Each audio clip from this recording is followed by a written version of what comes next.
जय सिया राम। तो कल तक हमने अपनी प्यारे कथा रसिक श्री सीताराम जी को श्रवण कराया कि किस तरह कृष्ण जी सब ब्रजवासियों को, वृंदावन वासियों को छोड़कर चले गए मथुरा की ओर, और कह के गए हैं कि हम आएंगे 2 दिन में। लेकिन वो 2 दिन नहीं पूरे हो रहे हैं। सब और विरह छा रहा है, चाहे उनकी गोपियां हों, चाहे उनकी माँ हो यशोदा मैया, नंद बाबा, उनके ग्वाल सखा, सब बहुत व्याकुल हैं। लेकिन जा नहीं सकते क्योंकि आज्ञा नहीं है ठाकुर जी की। कहा है कि हम ही आएंगे, आप यहीं रहें। सर्वत्र पेड़ पौधे तक मुरझा रहे हैं उनके विरह में। सब और रुदन छा रहा है।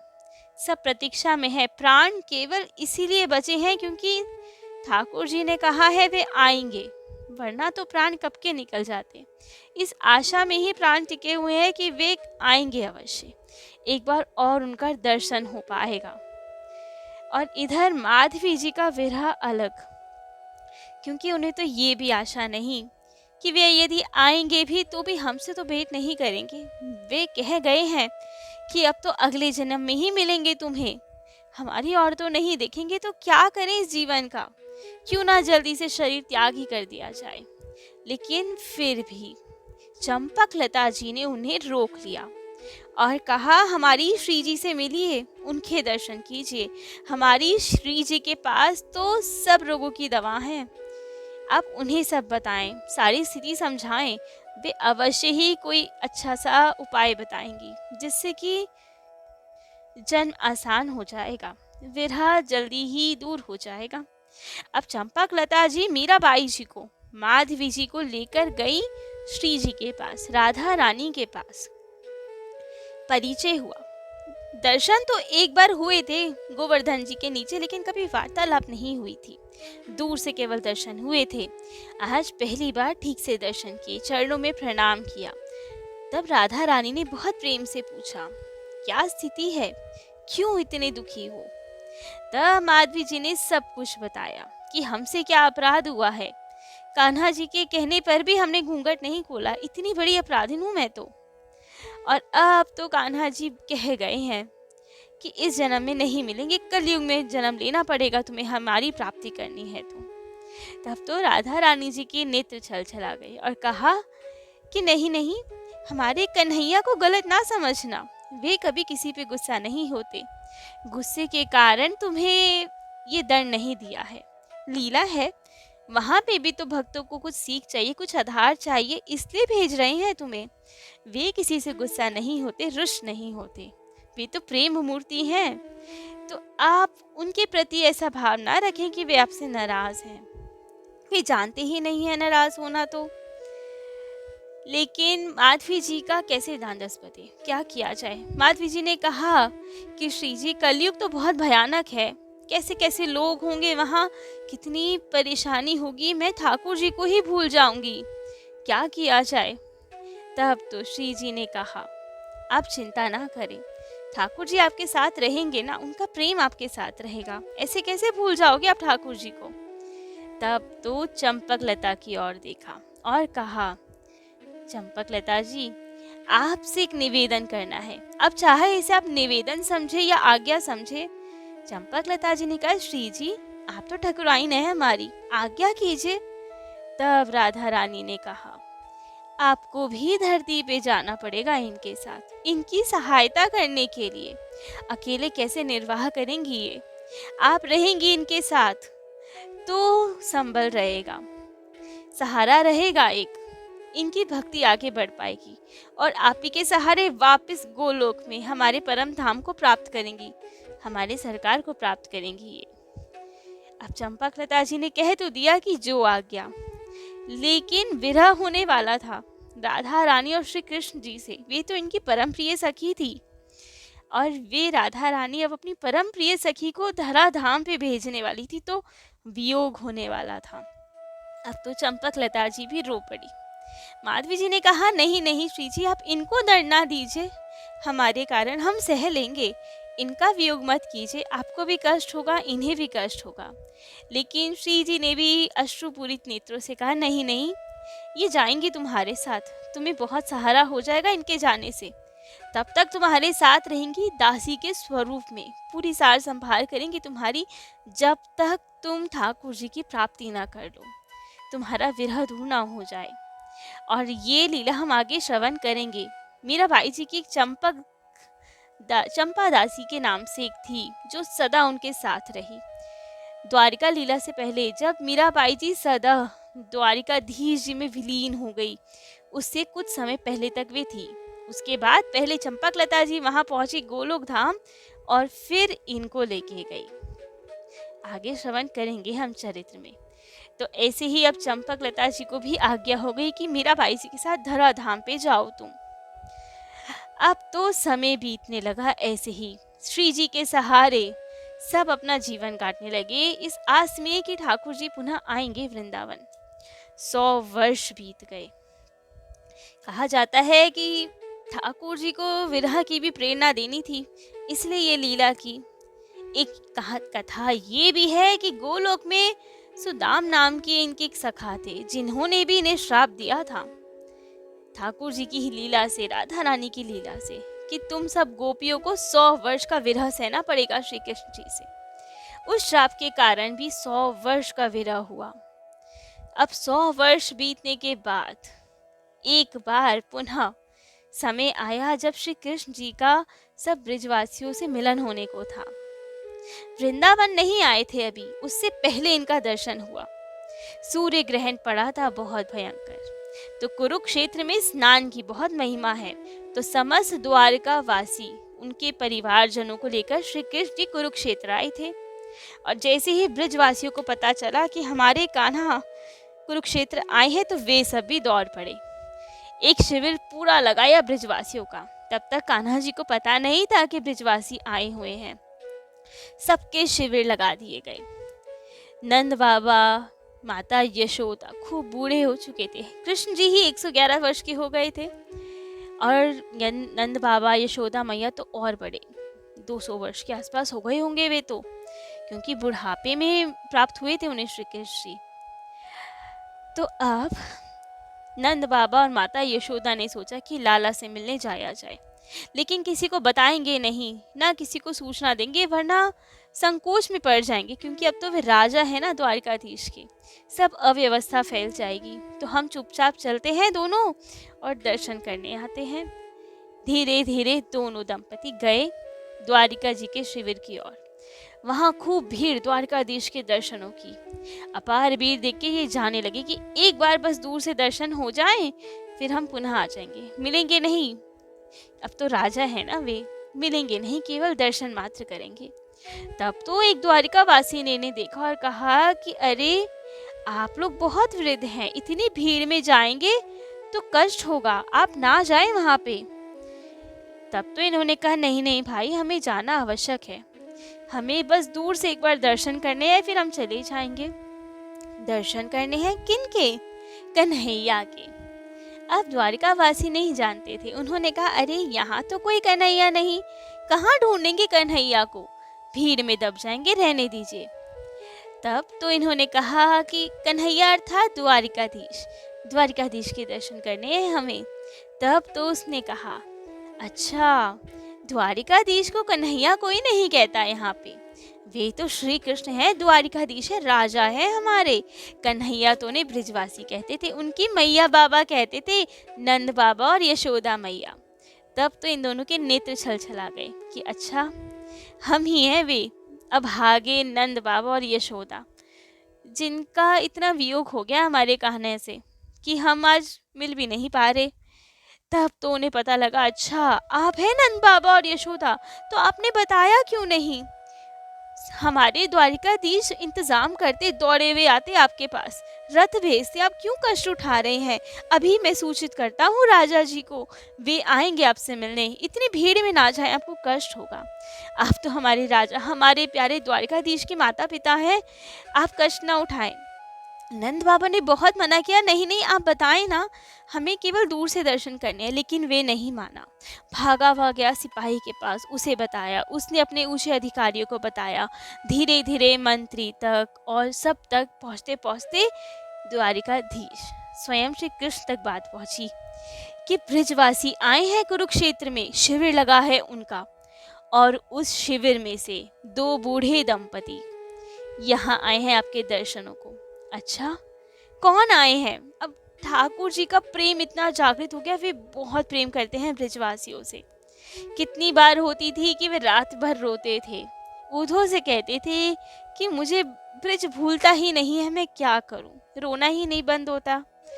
तो अब जैसे ही सुना कि ब्रिजवासी इतने पास है हमारे, वे तो खड़े हो गए, नेत्रों से आंसू बह रहे हैं और पूछ रहे हैं कौन आए हैं मिलने हमसे यहाँ। तब उन्होंने बताया कि आपके माता पिता नंद बाबा, यशोदा मैया।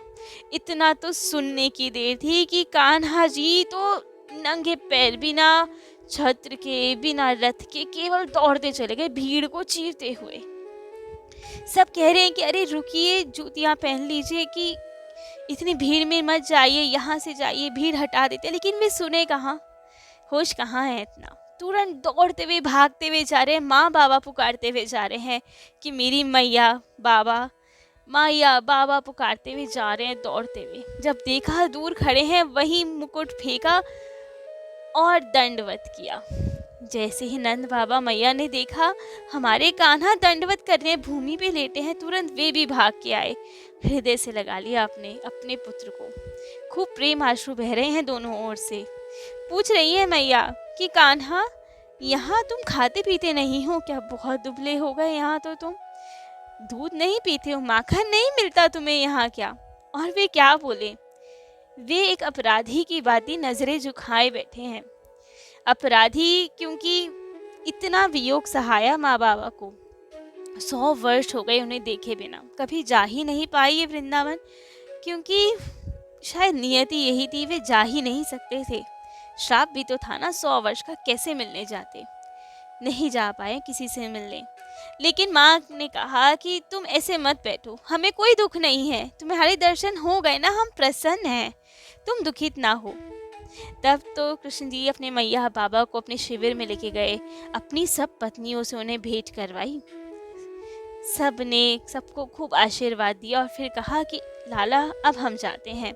कान्हा जी तो चाह रहे थे कि माँ बाबा रुक जाएं, लेकिन वे नहीं रुके, कि अभी रुक गए तो फिर जाया नहीं जाएगा तुम्हें छोड़कर, अभी जाएंगे हम ब्रिजवासियों के पास।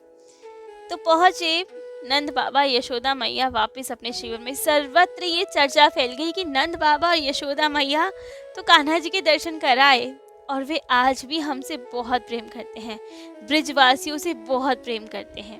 अब तक तो संशय था ना कि 100 वर्ष हो गए, कहीं भूल तो नहीं गए हमें, इसलिए किसी की हिम्मत नहीं पड़ रही थी जाने की। लेकिन आज जब पता लग गया तो सब उमड़ पड़े, वहाँ दौड़ पड़े श्री कृष्ण जी से मिलने। लेकिन राधा रानी, उनकी सखियाँ, उन्होंने पूछा श्री जी चलिए ना। माधवी जी भी वहीं पास में ही थी, परंतु श्री जी ने मना कर दिया कि हम नहीं जाएंगी उनसे भेंट करने। क्यों नहीं जाएंगी? आपका भी तो कितना मन है ना, आपके अश्रु बता रहे हैं। लेकिन श्री जी ने कहा कि नहीं नहीं, यदि उनका सुख इसी में है कि हम ना मिले तो हम नहीं मिलेंगे। वे चाहेंगे भेंट करना तो कुछ इशारा करेंगे या स्वयं आएंगे। उनकी इच्छा के विरुद्ध तो उनके दर्शन भी नहीं करने हमें। जिसमें उनकी प्रसन्नता है उसी में हम प्रसन्न हैं। ये सब माधवी जी भी सुन रही थी कि क्या होता है प्रेम।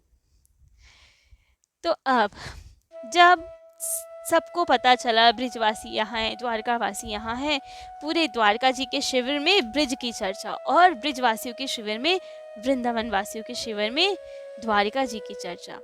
कृष्ण जी की रानियों को भी पता चला कि राधा रानी भी आई हैं, वहीं शिविर में है वृंदावन के।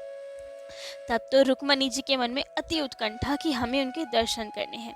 सभी रानियां चाहती थी कि राधा रानी के एक बार दर्शन हो, पता तो चले ऐसी वे कौन है जिनको श्री कृष्ण जी इतना प्यार करते हैं, इतना प्रेम करते हैं कि कई बार रात को सोते सोते भी राधा जी का नाम लेते लेते रोते रहते हैं, नींदों में भी उनका नाम लेके रोते हैं। कौन है राधा रानी? दर्शन करने हैं। लेकिन कोई जान नहीं पाई। लेकिन रुक्मणी जी वे पूछते हुए अंधेरे में बिना किसी को बताएं राधा रानी के शिविर में गई। बाहर ललिता जी, विशाखा जी, उनसे कहा कि हमें राधा रानी के दर्शन करने हैं। पूछा गया कि आप कौन हैं? तो रुक्मणी जी ने परिचय दिया कि हम कृष्ण जी की पटरानी हैं रुक्मणी जी। तब तो वे बहुत भाव विभोर, कहा कि अवश्य दर्शन करवाते, लेकिन राधा रानी अभी लेटी हैं, वैसे ही नहीं सोती वे तो, अगर हम अभी जगा देंगे तो वो तो अभी केवल लेटी हैं, वो फिर विश्राम तक नहीं करेंगी। तब तो रुक्मणी जी ने कहा नहीं नहीं, आप जगाएं ना, उन्हें विश्राम करने दें, केवल उनके पास बिठा दें, हम एक बार दर्शन करना चाहते हैं, देखना चाहते हैं ये क्या प्रेम है। तब तो सब लेके गई, राधा रानी के पास जाके बिठाया। सर्वत्र कृष्ण हे की आवाज गूंज रही है मधुर स्वर में। रुक्मणी जी ने पूछा कि कहाँ से आवाज आ रही है। तब तो विशाखा जी ने बताया कि राधा रानी की तो रोम रोम से श्री कृष्ण जी की ध्वनि निकलती है। राधा रानी उस वक्त कृष्ण जी की ही दी हुई काली कमरिया ओढ़ के लेटी हुई थी, बांसुरी पास में थी, मोर पंख हाथ में था, केवल लेटी हुई थी। तब तो देखा गया कि वे कितनी सुंदर हैं, इतना प्रकाश निकल रहा है उनके अंगों में से, कृष्ण कृष्ण की ध्वनि निकल रही है, कितना प्रेम करती हैं, आंखों में अश्रु है अभी भी।